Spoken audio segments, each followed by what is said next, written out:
بسم اللہ الرحمن الرحیم۔ آج کا سبق نماز کے ارکان کا بیان۔ سوال نمبر 1، ارکان نماز کسے کہتے ہیں؟ جواب نمبر 1، ارکان نماز ان چیزوں کو کہتے ہیں جو نماز کے اندر فرض ہے۔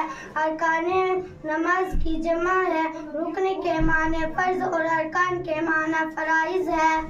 سوال نمبر 2، نماز کے اندر فرض کتنے ہیں؟ جواب نمبر 2، 6 چیزیں فرض ہیں۔ اول تکبیر تحریمہ کہنا، دوسرے قیام کھڑا ہونا، تیسرے قرأت یعنی قرآن مجید پڑھنا، چوتھے رکوع کرنا، پانچویں دونوں سجدے چھٹے قاعدہ آخرہ یعنی نماز کے آخر میں التحیات پڑھنے کی مقدار بیٹھنا، مگر عاجز تحریمہ شرط ہے، رکن نہیں ہے۔ سوال نمبر 3، تکبیر تحریمہ شرط ہے تو اس سے پہلے 7 شرطوں کے ساتھ کیوں بیان نہیں کیا؟